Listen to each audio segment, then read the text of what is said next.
Army 13770 is en route IFR from Jacksonville to Cairns Army Airfield, Victor 22 and Victor 7 West. They have just passed Lee intersection south of Valdosta VOR when they learn that weather at Cairns has gone below approach minimums and is expected to continue to deteriorate. They'll have to proceed to Tallahassee, their alternate airfield, for an ILS approach. Doesn't look like we're going to make it home tonight. Check it while I do some checks. Roger, I've got it. No radar at Tallahassee, but everything else looks okay.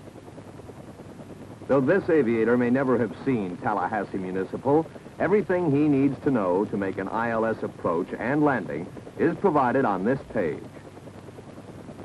Later, we will examine an ILS approach plate, but first we will become familiar with the ground components which make up an Instrument Landing System, or ILS.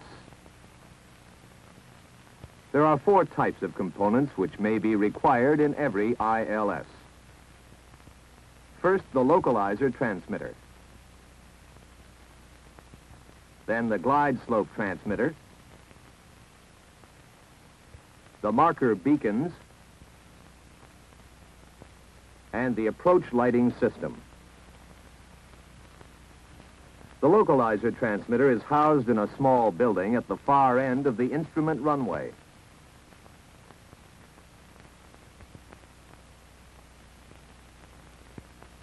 The equipment operates unattended, and standby units are provided to assure uninterrupted service.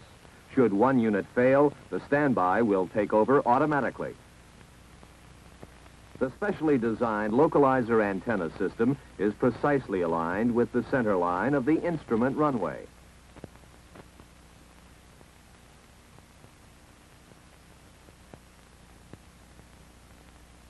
In a sketch, the localizer ground components look like this. The localizer transmitter building is situated off the far end of the instrument runway. By far end, we mean the end opposite the normal direction of instrument approach. The localizer antenna is positioned about 1,000 feet from the far end of the runway for optimum sighting. The antenna produces a beam of radio energy, much like the beam of light from a lighthouse. You cannot see this beam, but your airborne ILS equipment can. The radio guidance beam has 2 signal patterns which overlap exactly over the center line of the runway.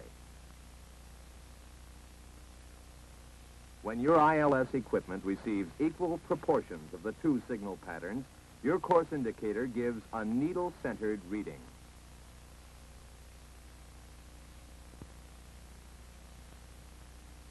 Note that there are beams projected in 2 directions from the localizer. One along the center line of the runway, the other in exactly the opposite direction. The guidance beam extending over the runway is called the front course, and the opposite beam is called the back course. Approaches can be made on the back course, but as we shall see, a different technique must be used. Some localizers have back courses which are not usable for approaches.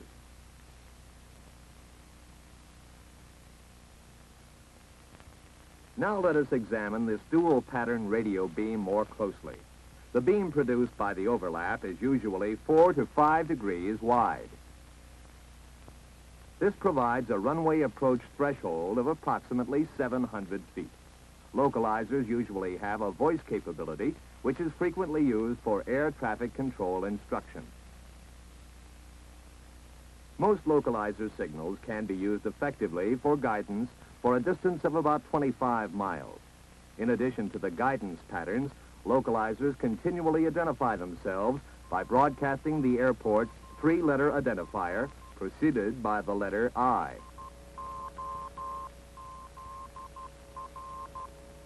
Use of the localizer beam for approach tracking is relatively simple. The 2 sides of the signal overlap are called the blue sector and the yellow sector.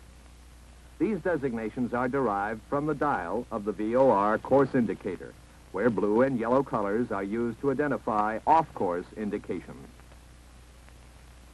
The colors are arranged on the indicator so that when an aircraft is inbound on the front course or outbound on the back course, the needle indications are directional. An example will make this clear. If an aircraft inbound on the front course moves off course into the blue sector, the needle will deflect into the blue, indicating that a left turn toward the needle is required to return to the course.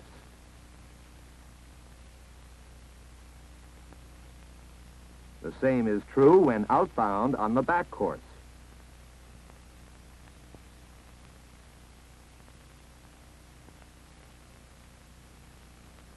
You must remember that inbound on the front course or outbound on the back course, you turn toward the needle.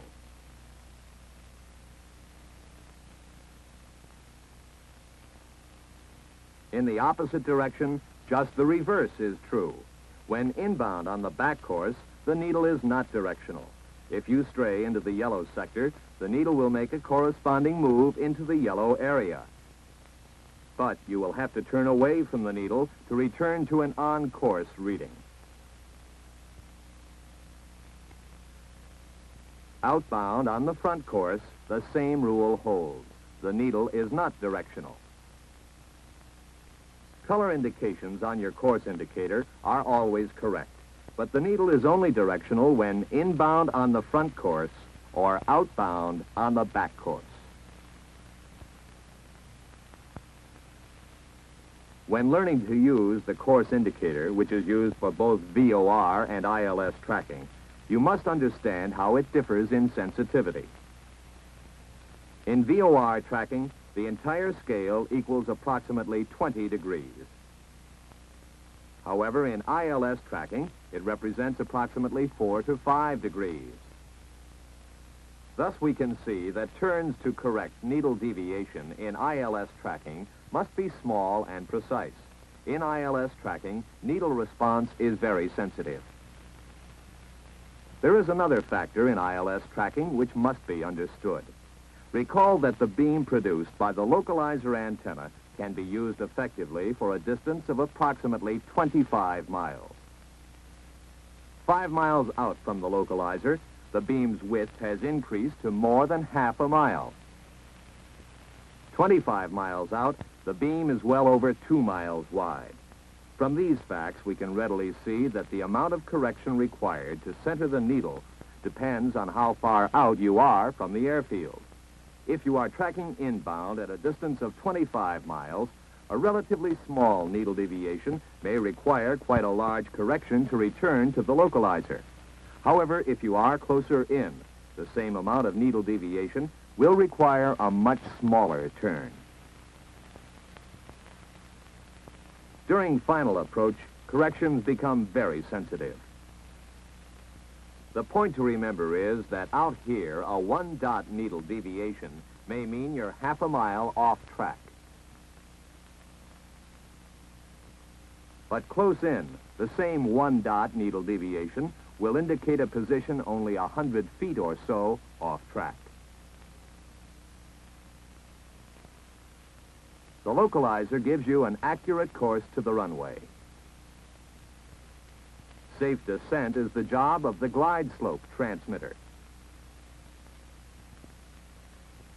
The glide slope transmitter is housed in a small building similar to the localizer installation, and its antenna is on a short mast nearby. Both the glide slope building and antenna are located near the touchdown end of the runway, but are placed to one side so that they will not cause a final approach hazard. The glide slope transmitter produces a signal which provides a glide path on the front course of the instrument runway. At major airports, there may be an additional glide slope installation on the back course, but this is not common. Normally, the glide slope is elevated 2.5 degrees above horizontal. However, if the terrain rises off the approach end of the runway, or there are other tall obstacles, the glide slope angle may be raised to 3 degrees. With a normal 2.5 degree glide slope angle, the absolute elevation of an aircraft 5 miles out is approximately 1,300 feet. Closer in at 3/4 of a mile, its absolute elevation is just under 200 feet. The glide slope beam is quite thin. Its thickness is only 1 4/10 degrees. Because of this, you may find that tracking the glide slope requires practice. The indications of the glide slope needle are always directional. Descent below the glide slope will give you a fly-up indication. An ascent above the glide slope will give you a fly-down indication. The glide slope needle is always directional, even on a back-course glide slope. There are several cautions which must be observed in descent on a glide slope. It could be dangerous to descend below the glide slope, particularly when you are quite close in. You can readily see that even a slight drop below the glide slope would bring you dangerously close to the ground. Another caution to take into account is that in addition to the desired glide slope, false courses with non-directional needle indications will be transmitted by the glide slope antenna. If approved procedures are used in intercepting and tracking the glide slope, there will be no danger of attempting to follow a false course signal.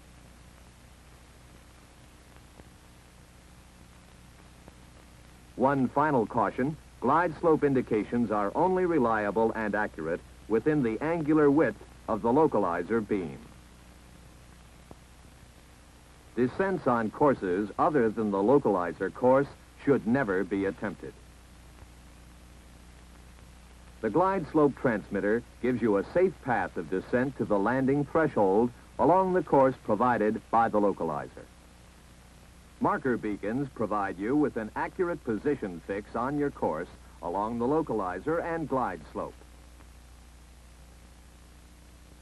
Marker beacon transmitters are automatic facilities housed in small buildings off the end of the instrument runway.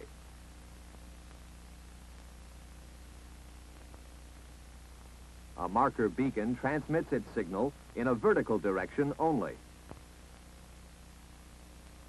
The vertical radiation pattern of a marker beacon is elliptical in shape and quite narrow. Because the beam is vertical and narrow, the marker beacon signal can only be received when your position is directly above the beacon.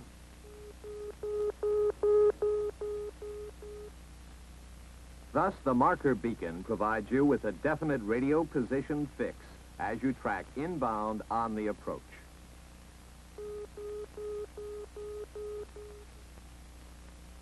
Marker beacons are used to provide a fix at two specific points on the glide slope. One marks the ideal point at which the glide slope should be intercepted, approximately 5 miles from runway. It also serves as the final approach fix for the ILS approach. The other marks the point where an aircraft will be at or near approach minimums. The first marker beacon encountered is called the outer marker. The second beacon is called the middle marker. It is called a middle marker because at some installations you will find a third marker, which is called an inner marker. All the markers can be identified by distinctive audible radio signals. The outer marker identifier is a continual series of low-pitched dashes. The middle marker identifier is a continual series of medium-pitched dots and dashes. The inner marker identifier is a constant series of dots. Almost all outer markers also have a supplementary component of the instrument landing system. It is called a compass locator.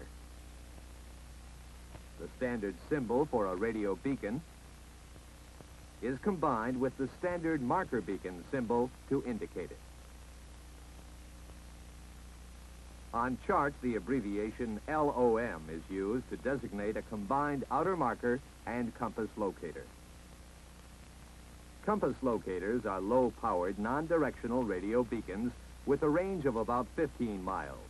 The primary purpose of a compass locator is to provide a means of transitioning to the outer marker. The identifier for outer marker compass locators is the first two letters of the basic airport identifier.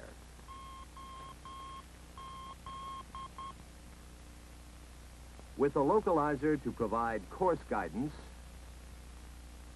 a glide slope to provide a safe angle of descent, and marker beacons to provide a definite position fix,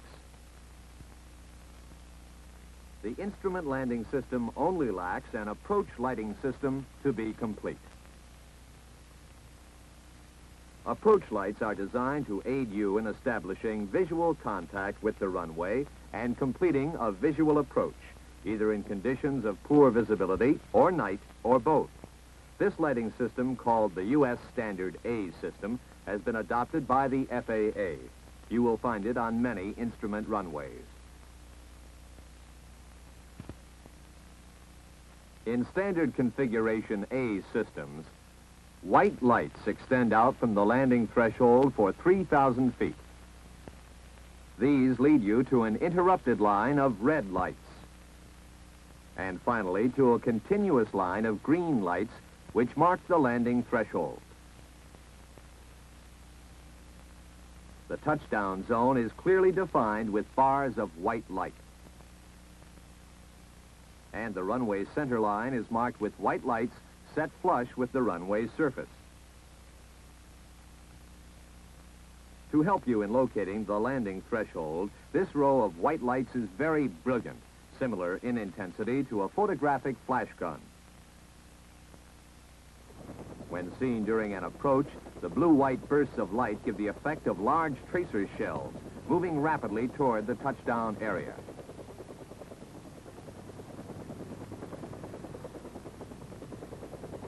The standard A system will not be found on all instrument runways. However, the instrument approach procedure booklets have detailed diagrams of all common lighting arrangements. These diagrams include a key letter and thumbnail sketch, which will also be found on the approach plate. Thus, you can determine the type of approach lights at any airfield prior to arrival. 3 of the ILS ground components are radio transmitters, which are assigned specific operating frequencies. The localizer and the glide slope receivers share a single control panel. The same ARN30 control panel used for VOR functions is used for ILS. The tuning window shows only the localizer frequency. When a desired localizer frequency is selected, the proper glide slope frequency is tuned automatically. Marker beacons all transmit on the same frequency, 75 megahertz. No tuning is required since a fixed frequency receiver is used. The only controls are an on-off volume switch, a sensing switch which increases or decreases the receiver's sensitivity to improve performance, and a marker beacon light, which provides a visual means of determining marker passage to supplement the oral signal through your headset. Now that we are familiar with the 4 categories of ILS ground equipment, let's return to Army 13770 as they continue on Victor 22. They have checked the weather forecast for Tallahassee and found it is favorable. They have therefore requested change in clearance from Jacksonville Center to land at Tallahassee. Now they receive their clearance. Army 13770 cleared to the Tallahassee locator outer marker, Victor 22 Tallahassee VOR, direct to the outer marker, maintain 4,000. Army 13770, roger. With their clearance secured, the pilot uses the remaining 10 minutes to the Tallahassee VOR to familiarize himself with the ILS approach plate for Tallahassee Municipal.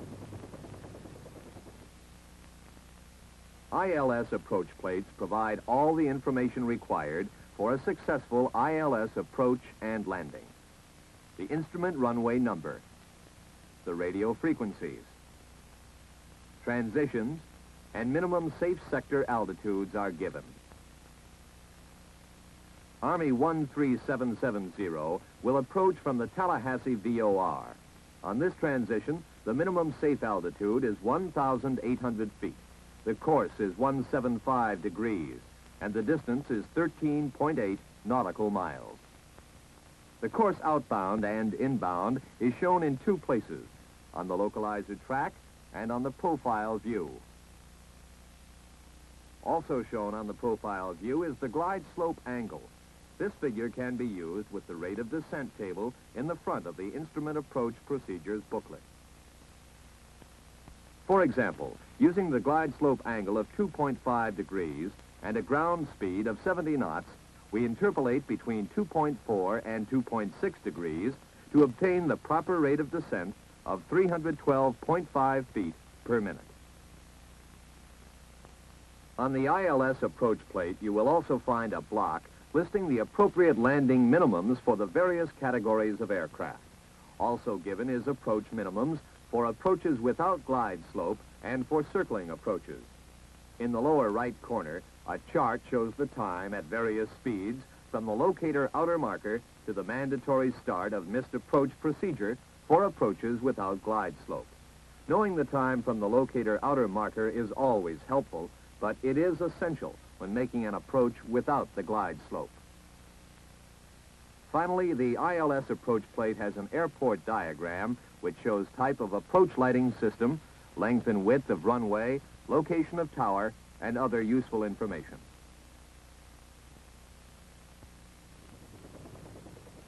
The pilot should be as familiar as possible with the approach data, and the co-pilot must monitor the approach plate during the ILS approach to provide requested data. They are coming up on the Tallahassee VOR.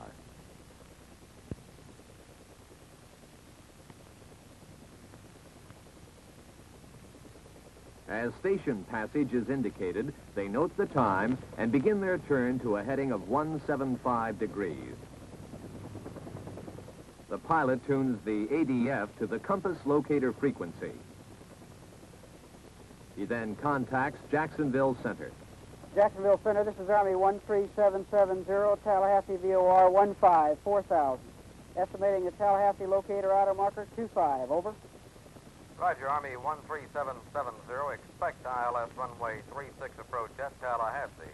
Altimeter 29906, contact Tallahassee approach control 317.4 now. Roger, altimeter 2996.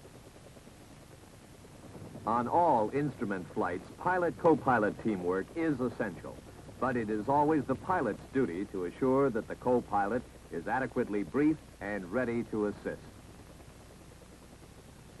As they roll out on course, the pilot switches to the Tallahassee approach control frequency to contact the controller.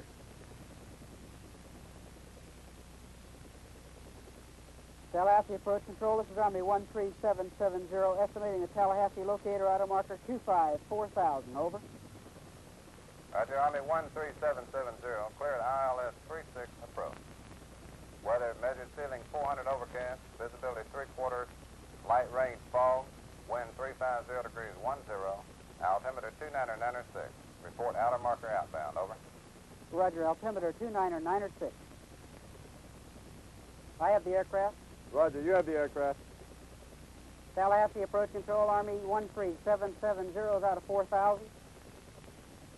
With approach control contact established, the pilot immediately starts a descent to the transition altitude, 1,800 feet, as shown on the approach plate.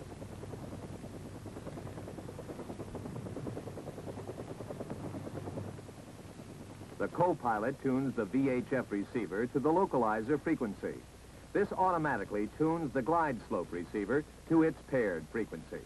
At the same time, the pilot adjusts the marker beacon volume control to its midpoint.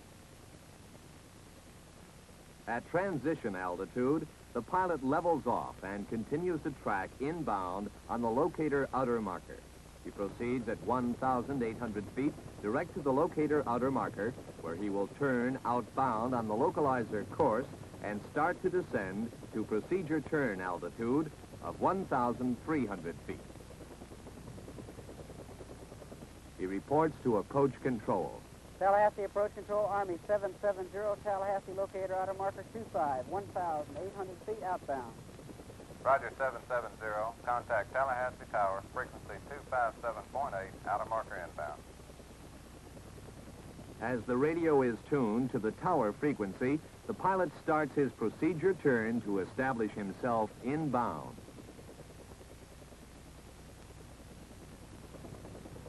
When established inbound on the localizer, he descends to 1,200 feet, the altitude at which he will intercept the glide slope. Over the locator outer marker, he contacts the tower. Tallahassee Tower, Army 13770, outer marker inbound. Army 13770, clear to land runway 36, report field in sight. Inbound over the locator outer marker, the pilot notes the time, and at glide slope interception, he starts his descent. Establishing a proper rate of descent is greatly simplified by pre-planning based on glide slope angle and ground speed.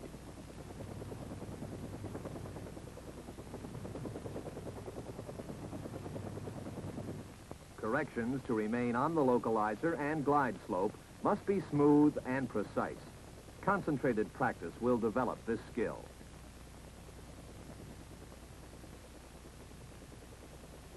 A proficient pilot can keep both needles crossed in the center of the small circle or donut. Work for this kind of proficiency. At this point, the co-pilot's job is important.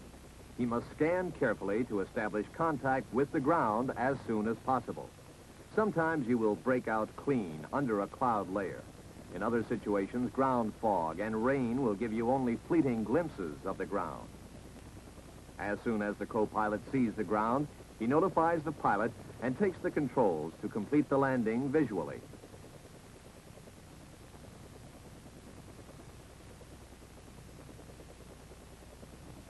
With the field in sight, the co-pilot must take out any crab and line up with the runway as he prepares to land. The pilot reports to the tower. Tallahassee Tower, Army 13770, we have the field in sight, over. Army 13770, contact ground control 348.6 when clear of runway. These are good words to hear when the weather is really messy. The assurance that you can handle an ILS approach anywhere and at any time when minimums permit is well worth working for.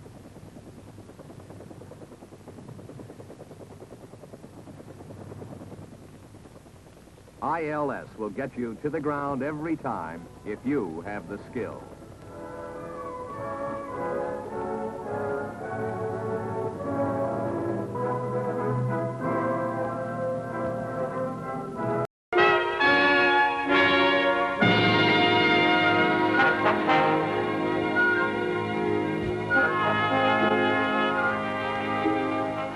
At 11:30 hours on the 22nd of April, an Army aviator signs out for a routine military flight.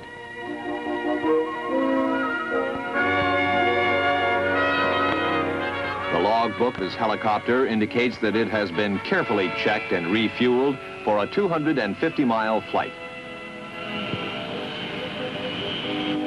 His navigation charts identify major natural and man-made ground features along the projected route and show where they are located. His flight plan authorizes him to fly by instruments if necessary and directs him to maintain an altitude of 5,000 feet.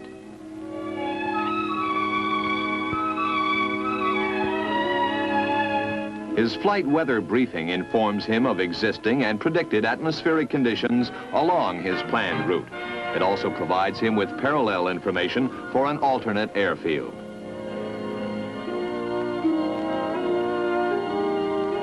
The meteorological data in this briefing has been selected and put together from an extensive list of teletype sequence reports. These symbols, numbers, and abbreviations represent the latest hourly findings of hundreds of weather stations situated over a large area of the United States, Canada, and northern Mexico.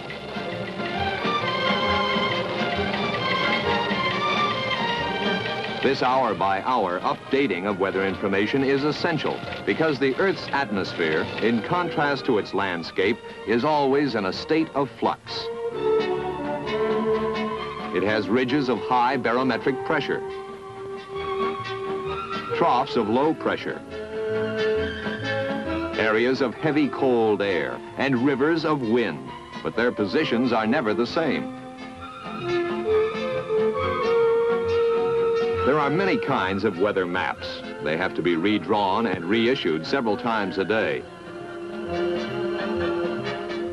This perpetual moving and shifting of the atmosphere may seem quite haphazard and unpredictable, but it is actually brought about by certain basic constant factors and principles of meteorology.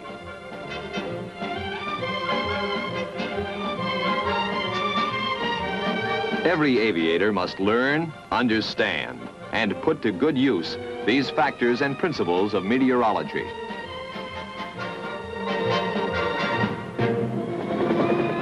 The great envelope of gas we call the atmosphere is the medium in which he operates, in which he carries out his mission. As the atmosphere rises up toward outer space, it forms itself into 4 concentric layers, only 2 of which, the troposphere and the stratosphere, are significant to flying. The lower layer, the troposphere, varies in height from 25,000 at the poles to 60,000 feet at the equator. It is higher during our summers and lower during our winters. This lowest of the 4 layers is particularly well named because the prefix tropo means turning or changing. Air changes within the troposphere result in thunderstorms, rain, and hail.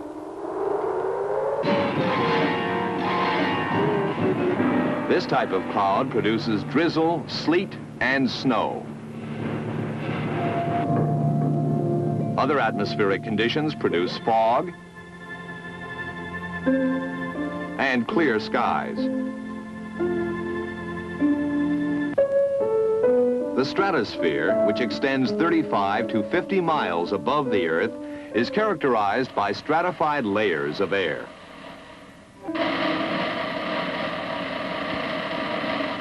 It is essentially cloudless, and in its lower altitudes, its temperature is isothermal, or uniform, over any given point within the stratosphere.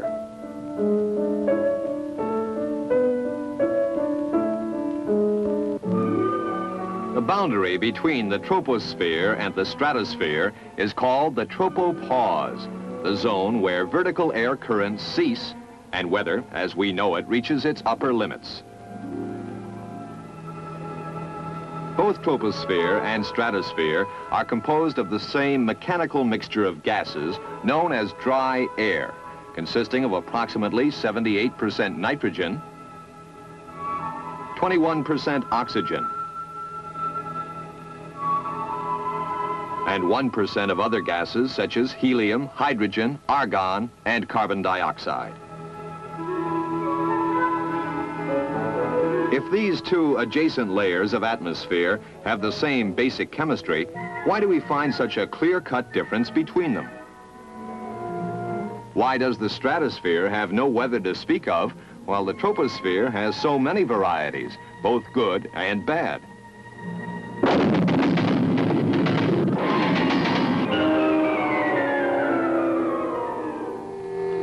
The answers to both questions go directly back to the fact that the troposphere is the only layer of atmosphere which is close enough to the Earth to be effectively warmed by the heat which its surface receives from the sun and reflects back into the lower altitudes. This warmth makes the dry air of the troposphere into a sort of gigantic sponge and enables it to absorb and retain considerable amounts of moisture in the form of water vapor. This gaseous mixture of air and moisture is called natural air and exists over every portion of our planet.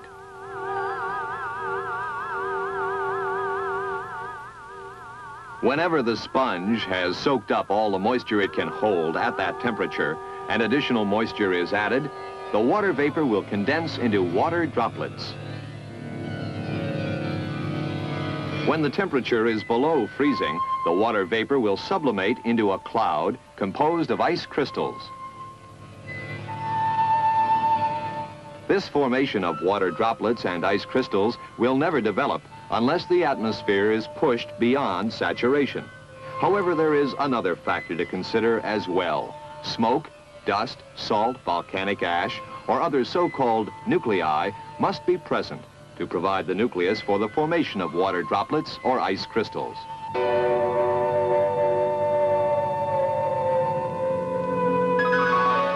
The maximum amount of water vapor that the air, as represented by this beaker, can hold without condensation taking place depends largely upon its temperature. At minus 18 degrees centigrade, it may contain only up to 1 gram of water vapor. But as the temperature goes up, so does the air's capacity, until at plus 32 degrees centigrade, it may hold as many as 34 grams. As long as the temperature continues to rise, the air will be able to hold more and more moisture. If, however, the temperature starts falling, there eventually comes a point when the air can no longer contain its moisture and saturation takes place, followed immediately by condensation and the development of clouds or fog. The exact point where condensation takes place in any particular weather situation is called the dew point and is identified by a thermometer reading, in this case, 25 degrees centigrade. As long as the temperature of the air is well above the dew point, the skies will remain clear.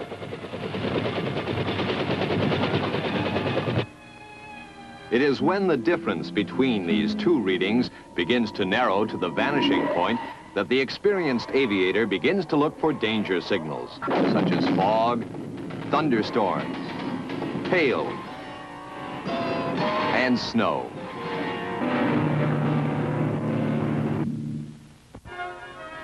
Dew point and air temperature are just two of the several readings and measurements recorded in all the thousands of weather stations scattered across the world. This weather station at Cairns Army Airfield, Alabama, is equipped with characteristic measuring instruments.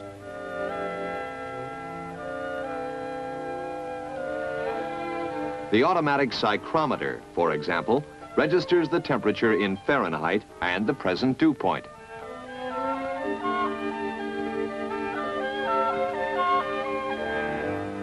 If this mechanical instrument were to malfunction, or if it were unavailable, the station could use its sling psychrometer.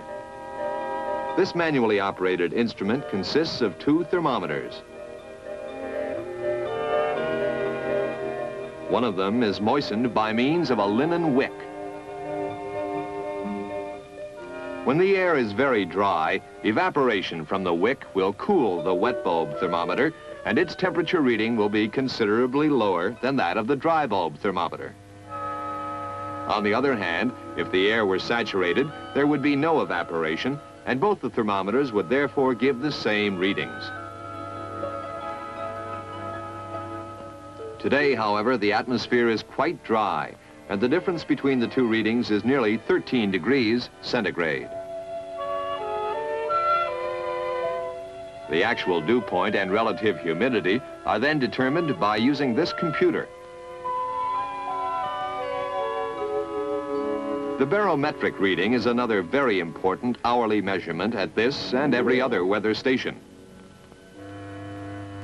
The aneroid barometer, for example, is activated by partly exhausted sealed bellows, which contract or expand with the increase or decrease, respectively, of the surrounding air pressure.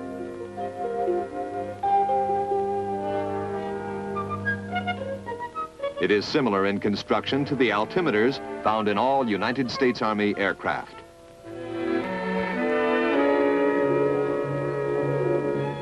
The most common pressure instrument, however, is still the mercurial barometer. Altitude, temperature, and distance from the equator all have a bearing on any pressure reading. Two other hourly weather measurements involve wind direction and wind speed. Wind direction, the left reading, is determined by this exterior wind vane. And wind speed, the other reading, is determined by this rotating anemometer. The faster the wind blows, the faster these three blades will whirl around their axle.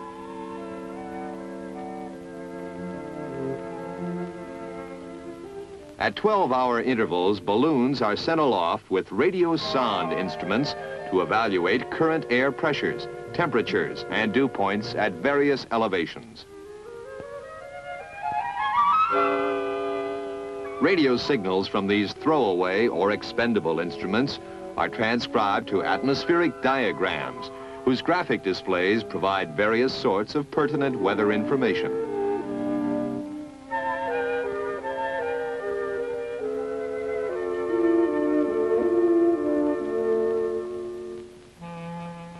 This includes such elements as cloud layers, potential icing levels, and high-altitude temperature readings. In nearly all cases, the radio sonde readings will show a fairly regular lowering or decrease in air temperature as the altitude increases. This progressive decrease has a normal lapse rate of about 2 degrees centigrade per 1,000 feet throughout the troposphere. It is due, of course, to the fact that as the balloon rises in the air, it gets further and further away from the Earth's reflected heat. Occasionally, however, the radio sonde signals register a local temperature inversion, where the air temperature increases rather than decreases. Inversion layers are stable and produce smooth flying conditions within them. But they are somewhat like chimney dampers and prevent the air underneath from rising. This is apt to create a haze condition and temporarily restricted visibility at lower altitudes. Radio sonde equipment registers air pressure as well as air temperature. And as the balloon gets higher and higher, it is normal for the pressure, like the temperature, to get lower and lower. This is due, of course, to the fact that the column of atmosphere above the rising balloon keeps getting shorter, and therefore lighter in weight, causing the balloon to expand during its ascension.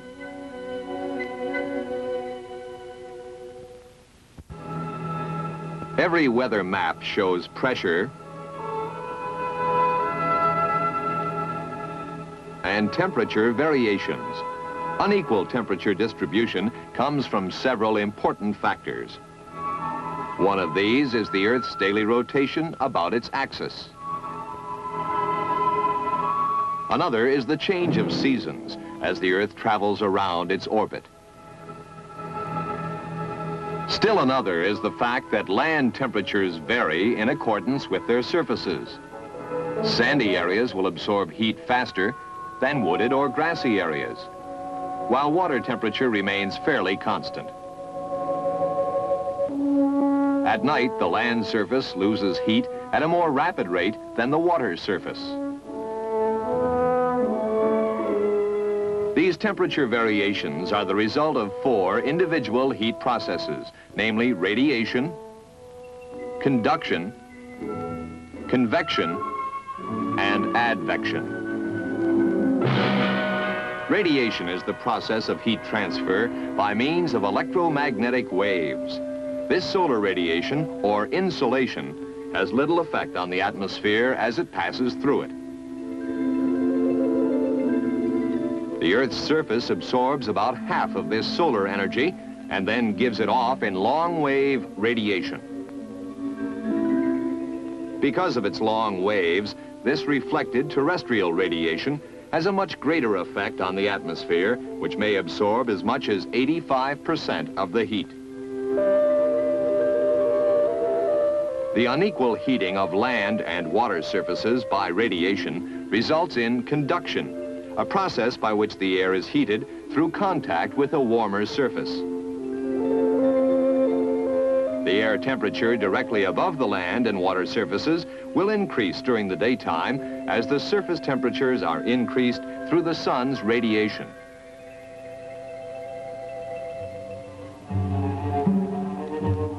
At night, as the Earth loses its heat by terrestrial radiation, the air will cool by contact with the colder surface, unless a layer of clouds is present, which will act as a blanket and slow down the rate of cooling by reflecting some of the terrestrial radiation back to the surface. This is known as the greenhouse effect.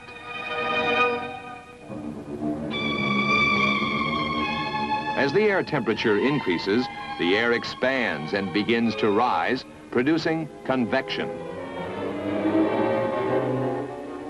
The cooler air from surrounding areas will move in and replace the air that is rising, producing advection. When advection takes place, it can be in the form of warm air advection or cold air advection. A good example of warm air advection is the flow of air from the Gulf of Mexico to the southwestern portion of the United States. This generally produces adverse weather conditions. Cold, dry air from the north generally produces good flying weather. A result of this uneven heating is a pressure and wind circulation pattern in the northern hemisphere known as the primary circulation. The intense heating and advection of the air at the equator causes the air to rise. This creates a low-pressure belt that extends around the Earth's surface in that region. Some air cools and descends near 30 degrees north latitude. Some continues to the polar region and descends. As a consequence, higher pressures are built up in both of these general areas. However, at 60 degrees north latitude, polar air moving southward over the Earth converges with the warm air moving north. The warmer air rises and results in relatively lower pressure in this vicinity.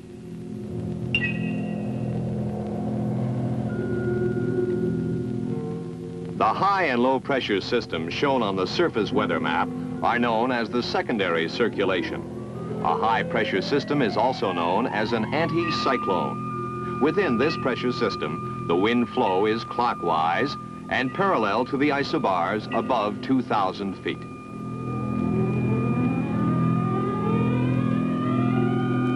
A low pressure system is also known as a cyclone. Within this system, the wind flow is counterclockwise and parallel to the isobars above 2,000 feet. Below 2,000 feet, friction causes the air to flow across the isobars at about a 30-degree angle toward lower pressure. This causes a convergence and lifting of air near the center of the low pressure, and a divergence and sinking of air near the center of the high. High pressures or low pressures, rising or falling temperatures, increasing or decreasing water vapor content. These are the principal weather factors which separate the dynamic changing troposphere from the serene, undisturbed stratosphere. But we live in the troposphere, and for a long time to come, we'll do most of our flying there. This is why it is so important for every Army aviator and every flight operations specialist who works with him to understand some of the principles behind these factors and some of the results, the hazards they can bring about.